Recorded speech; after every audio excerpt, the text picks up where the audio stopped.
In this video, I'm going to provide you with an optimal Magic Gear Progression guide as of mid-July 2024 due to the ever-changing nature of Oldschool Runescape and MMORPGs in general. If you're watching this after this date, things might change tomorrow as it is Wednesday, but the core ideas of the video should remain the same. I'm going to start this guide off with the max gear that you can get in free-to-play and then slowly upgrade the gear item by item. Up at the top, we have the magic and defense levels required to wear the gear. Magic accuracy is your magic bonus, and the higher the number, the more accurate you're going to be. And then your magic damage bonus, the most important stat in all of this, is going to be a percentage-based increase on your max hit. I'm going to be dividing this into different tiers based off of how much GP the setup costs. The reason for this is that you will likely already have the level to equip an item by the time that you're able to afford it, unless you really go ham on mommy's credit card.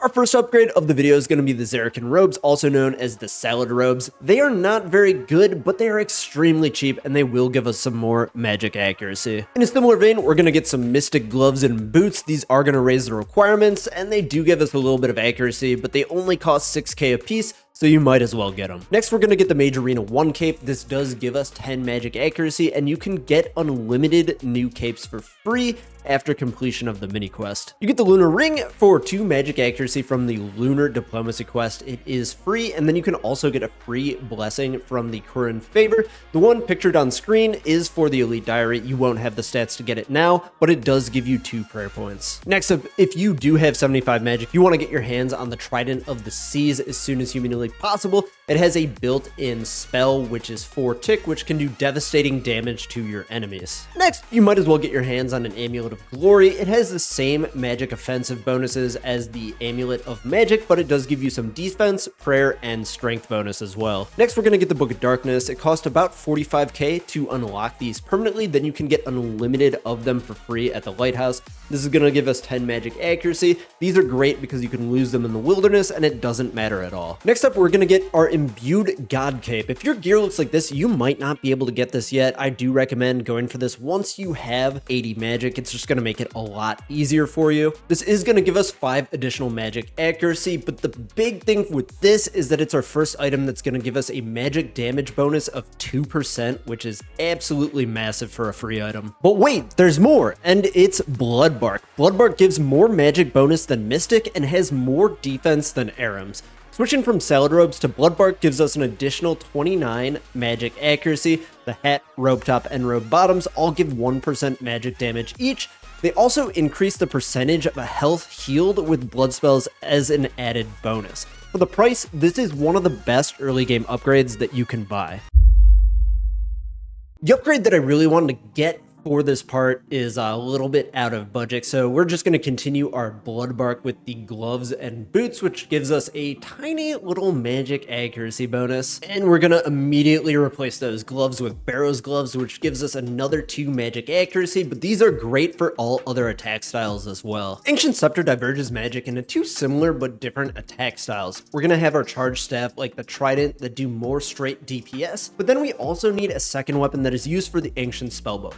The Scepter itself provides 5% extra magic damage, and it boosts the utility effect of ancient spells by 10%. You can also add different Desert Treasure 2 crystals to it to get different utility effects.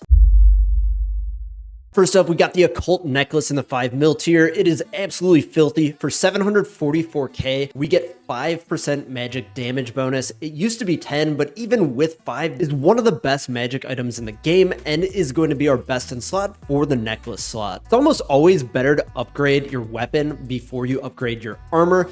For this, we're going to upgrade to the Trident of the Swamp. It's going to be our next powered staff, giving us 10 additional magic accuracy. This is going to give us a flat 4 max hits over the Trident of the Seas, which at lower levels is close to 20% increase in DPS, and it also has a chance to envenom our enemies. With the 10 mil budget, the next thing that I would want to get is the Elidinus' Ward. This is actually going to decrease our magic accuracy by 5, but it is also going to give us 3% magic damage bonus, which is absolutely worth it. I'm going to go over budget with this one, but it's not technically gear, so I don't think it's really cheating, but we're going to get the Arcane Prayer Scroll. this is going to unlock the augury spell, which is going to give us a magic accuracy and damage bonus. Since it's not gear, I haven't worked that into our numbers at all. Just, you know, you can turn this on whenever you need it, which is great because you don't need to be wearing anything or bring anything with you. In a similar vein of items that aren't gear that you wear, but things that you should get as soon as possible, are the rune pouch note. This is going to allow you to have a rune pouch. It costs 2 mil on the Grand Exchange, and this will allow you to carry 3 types of runes in 1 inventory spot. It can be further upgraded with a thread from the Tombs of Amasket to carry 4 types of runes. You are officially rich. You're getting a 50 mil magic setup, and the first thing that you're going to get is the Tormented Bracelet. This is going to cost you 20 million GP because Zenites are stonked right now, but it is going to give you some magic accuracy and 5% magic damage bonus. Next, I want to upgrade our ring, and I was looking at the Seer's Ring Eye for quite a bit, but in almost every scenario, it's really not worth bringing. The only reason you would ever bring it is if you're doing something like Kraken or a barrage task. Otherwise, Lightbearer is better in almost every scenario. Honestly, Lightbearer, if you have a Din's Bulwark, might be better for barrage tasks than bringing a Seer's Ring. From here on out, all of the upgrades are pretty expensive, so it's kind of hard to pick which one to go with next, but I'm going to go with Arums. This one's not going to give us any magic damage bonus, but it will give us some accuracy, and it just looks awesome. This is the perfect time to talk about the Blue Moon armor. Personally, I think this is a skip entirely. If we go down here and look at the stats, luckily, the wiki has it side by side with Arums. If we look at the bonuses, the offensive bonuses are identical for both of them. Arums is tankier in more styles, like Blue Moon's just has Crush and no stab or slash, but even in Crush, Arums is better than the Blue Moons. Blue Moons is substantially more expensive as well, not to mention that it costs 1.5 million GP to repair. The Blue Moon set does have the Blue Moon Spear, which does have this special little attack where it gives you a chance of immediately being able to melee after freezing. I don't really think that moves the needle for me at all. I can't really see where I would use that and where it'd be extremely useful, and even then, it's just a small chance of doing so. If it was automatic, maybe I could see using it, but the way it is in game currently, I don't suggest you get it. So Eternal Boots aren't going to be totally necessary for you to get, but a lot of the upgrades that we're looking at this point won't fit into this budget tier, so I had to pick something. These are not going to be used in too many scenarios. You might use them in the Tombs of Amasket or some Slayer tasks, but if you're doing something like the Chambers of Zarek or the Theater of Blood, these are staying in the bank. They're going to give us some additional magic accuracy and magic damage bonus. The reason that this one's kind of niche is that it does only give you 1% magic damage bonus, and in certain scenarios, and honestly most scenarios, Primordials or Devout Boots are going to be a better choice. What I'm trying to say is that if you do have anything else you need to spend money on, this would be one of the first things that I would sell to do so. They're really not that important. And the last one in this tier, we're going to get the Virtus Mask. It is so much cheaper than the other Virtus pieces, and it's going to give us some magic accuracy, some magic damage bonus, and some additional magic damage bonus when using Ancients. The thing is, at this point, all of the upgrades cost so much that the GP per bonus that you're spending on, it's just a little marginal increases. I do think that the Accursed Scepter is absolutely worth you picking up, especially if you're going to be doing any wilderness content. This is basically a trident, but for use in the wilderness against monsters in the wilderness. It is extremely strong, and for like 2.8 mil, it's absolutely worth having. The rich get richer, 500 mil to spend on a mage setup. I think the first thing you should get is the Sanguinesti Staff. This one is going to give you 1 max hit over the Toxic Trident, but it does have a passive effect of healing you.